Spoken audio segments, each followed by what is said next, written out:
Hi everyone, as you can see, maybe, if my angle is wide enough, I think so. I've got my kitchen set up here to make a brand new recipe, something I've never done before. This recipe comes from the fantastic Courtney Luna. We did an episode of Lioness Lifestyle with her a couple of months ago. I'll link that below in the description in case you haven't seen that one yet. Yeah, check that one out. It was really good. Nice to talk to her, but this is a bread recipe. The only bread that I've attempted is like a carnivore muffin.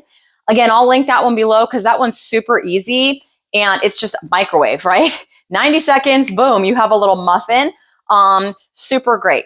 But as you guys know, I'm sure by now, unless you're new here and you don't know yet, my son went on a ketogenic diet about 2.5 months ago to try to help with his symptoms of ADHD, and he is just doing fantastically well.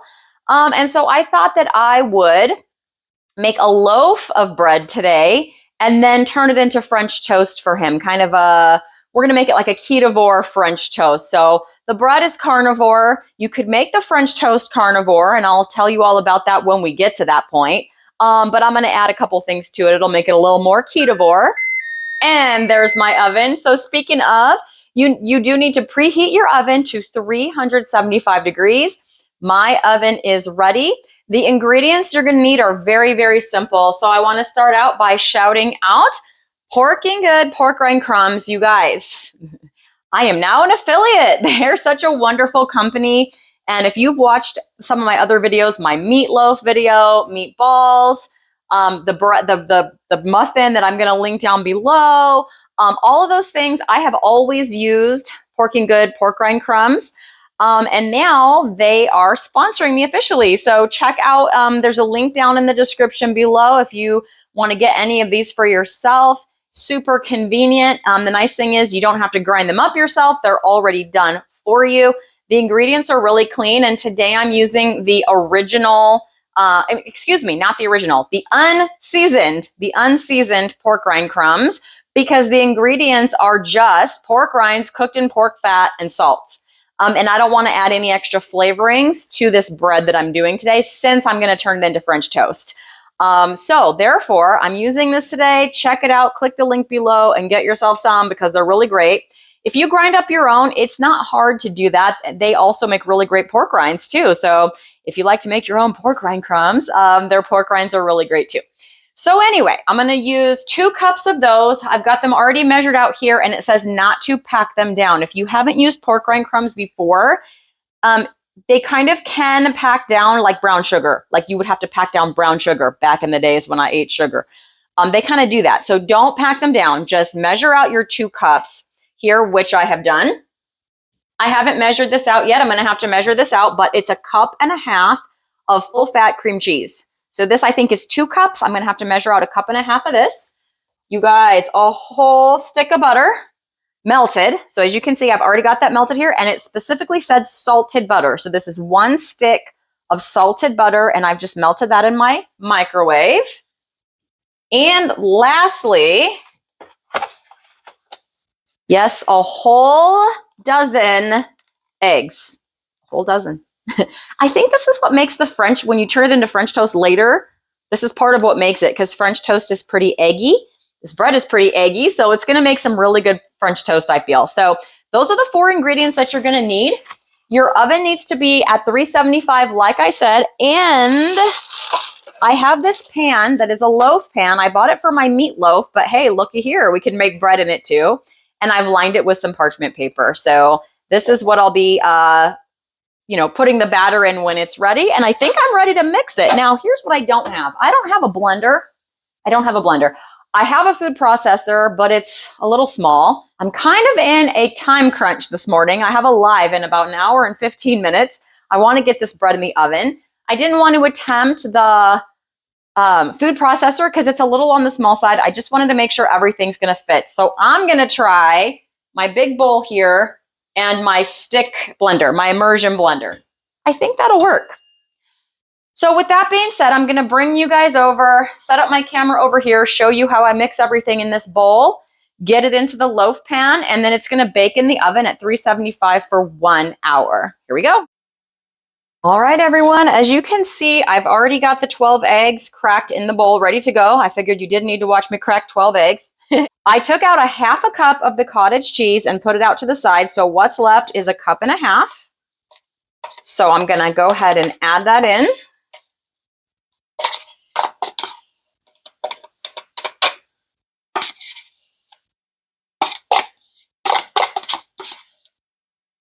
Okay. Then I'm going to put in my, I don't think the order matters. I don't know, but my stick of butter, melted butter. And my 2 cups of Porking Good unflavored pork rind crumbs. All right, and I'm going to give this a go with my immersion blender, and hopefully I can get this mixed up in a satisfactory fashion. Let's give it a shot.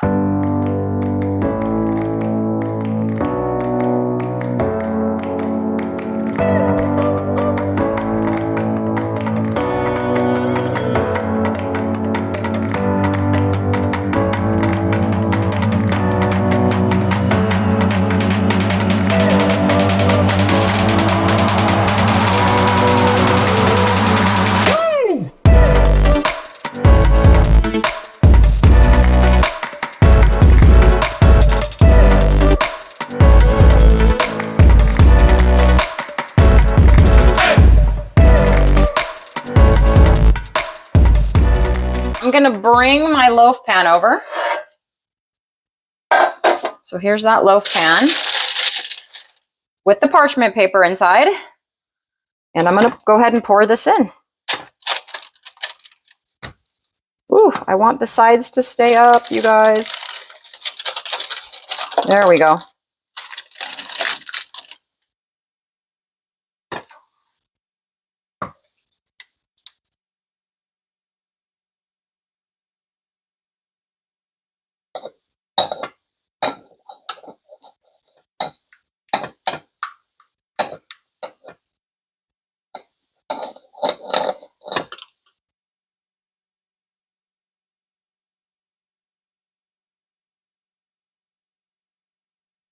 See numerous people try this, and sometimes, occasionally, the loaf will overflow. So to prevent a mess in my oven, I'm going to put this on a baking sheet as such. So if it does overflow, it overflows into the baking sheet and not into the bottom of my oven. All right, I'm going to throw this in the oven for 1 hour, and I'll be back to show you guys what it looks like then. All right, I just took my bread out of the oven. Here's what it looks like. I'm going to let it cool down before I turn it into French toast. Well, sorry everyone, I forgot to turn on my microphone. But here I am with the bread. I was telling you about how it is nice and dense feeling, but also still with some air bubbles. And I had cut off 3 slices. And I was going to put them into this butter. So I melted a whole bunch of butter. I didn't measure it, but as you can see, it's quite a bit. And I put them in the pan here with the butter to start frying and getting delicious. Now, in this little bowl, I am making a topping, which was 1 tablespoon of allulose. And here comes the cinnamon. I used about a 1/4 teaspoon of cinnamon.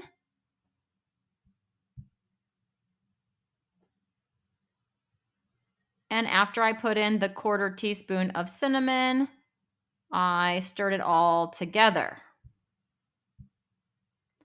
I'm going to use this topping later to sprinkle on top of the French toast. Now I'm ready to flip it over, and as you can see, when I flip it, each piece has gotten nice and golden brown and buttery. And for the third piece. And then this little end of the bread, that's what I'm going to taste test later in this video, so I pop that into the butter just to make a small one for myself for taste testing. I am pretty sure my microphone was off the time that I was cooking that, so it's fine. I'll do a voiceover later. But here is my piece of the Carnivore French toast. I did put a little bit of the cinnamon allulose mixture on for myself just because I'm curious to see like what my son is going to be eating. I want to see exactly what it tastes like. This is not something I eat on a regular basis, but first time I've made it, so I want to see exactly what it tastes like for him, so that when he gives me feedback, I sort of have something to go on since I'm his chef, I guess. Okay, so anyway, this is it, and I'm going to go ahead and give this a taste for you guys, and then I'm going to take him his breakfast, and we'll see if he likes it.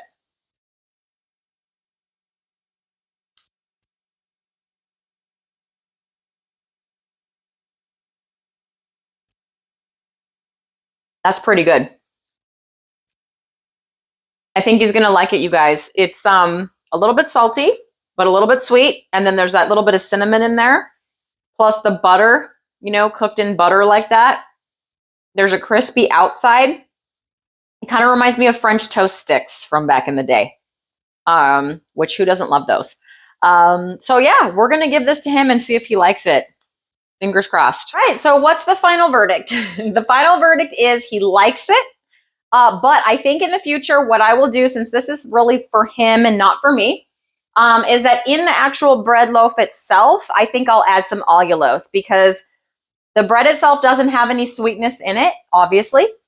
And so I think he'll like it better if the bread is a little bit sweet and then we put a little bit of the sweet topping on it, since we're not like using a syrup or something that could soak into the bread. But he said he's for sure, like I gave him 3 pieces. He's going to eat all the 3 pieces. You just have to kind of be strategic and get enough of that topping on there so it has that, French toasty, a little bit sweet cinnamony French toasty flavor. So overall, this was a success. Like any new recipe that we try, it might just take a little tweak here or there to make it exactly what we would like. But overall, thank you so much again to Courtney Luna for this recipe. And I guess now it's time for me to go and meet some wellness, one slice of carnivore French toast at a time. Bye, everybody.